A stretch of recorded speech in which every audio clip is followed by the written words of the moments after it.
Good morning, everyone. We are continuing here in the words of the Horowitz in the Sefer HaMitzvos HaKotzar. Today is Mitzvah's Loisaseh, the negative commandment, Ayin Vav, number 76.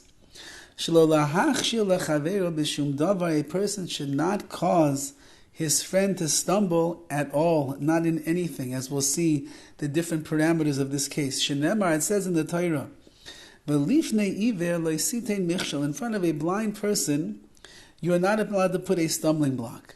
Now, the simple explanation of this verse is, as it says, if a man is walking down the way and he is blind, he cannot see, you certainly should not put a bench or a brick or a rock or something that he can stumble upon and fall over. That would be a terrible thing. You're hurting this person. You're knowingly, actively going and hurting a person who cannot see. You put something in his way that he's going to trip over and fall upon and even get hurt from.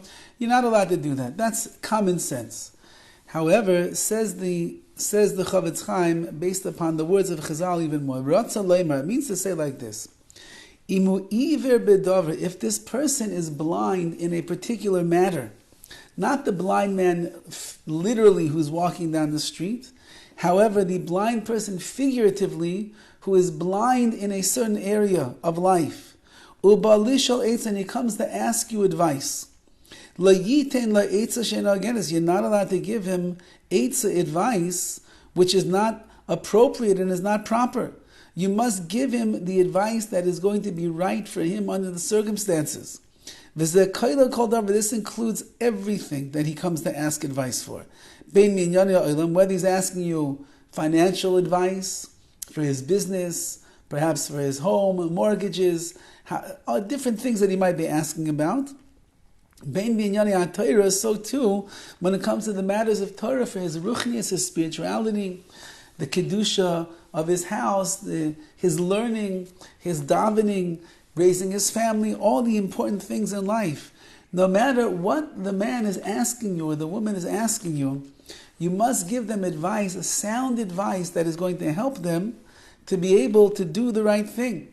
But if you know what is right and you decide to give them advice and counsel which is wrong, which is incorrect, and you know that the counsel that you're giving them is not what they need to hear, because you want to see them fall, you want to see them get hurt, you want to see them struggle in life, so you just transgress the prohibition of placing a stumbling block in front of a blind person. If they're coming and asking you for advice, that means that they cannot see clearly what it is they should be doing. And therefore, in regards to that matter, they're blind. And by you placing the stumbling block, giving them the inappropriate and the incorrect counsel and advice, therefore, you have hurt them. So too, you're not allowed to help or to bring someone to help him, to cause him to do an aver, to do a sin. You can't encourage somebody or push somebody or prod somebody along that they should be involved in sin. That's also putting the stumbling block in front of the blind man. Ve'afilu li'akum, even to a non-Jew, you're not allowed to bring them to a state where they're going to transgress the laws of the Torah, mashu muzar lav, that which they are commanded to keep, which is the Sheva Mitzvahs B'nei Noach, Misheva, from the 7 mitzvahs of B'nei Noach, even a non-Jew is obligated to keep those. And if you would encourage him to transgress one of those laws, you just put a stumbling block in front of the blind man. This is something that we keep everywhere all the time. For men and for women, a person is obligated.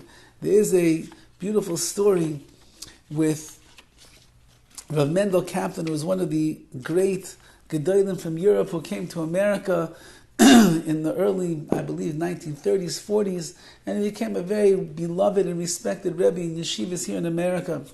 He was a man with tremendous concern for his fellow Jew, and even tremendous concern for the non-Jews as well.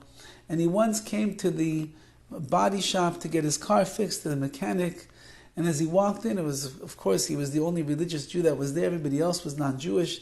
He walked in, he looked up, and he saw hanging from the wall behind the desk, I believe, of the manager, there was a very pornographic type of a poster of a woman hanging up. And Rav Kaplan obviously was shocked to see the picture, and it's not something that he was used to seeing. He quickly walked over to the picture and he pulled the poster off of the wall. And he said to the manager, "You don't need this on the wall. You're better than that." And that's the life that we lead. We try to help other people, to encourage them to do the right things, and chas v'chalila not to bring them in the pathways to do the wrong things. Have a wonderful day.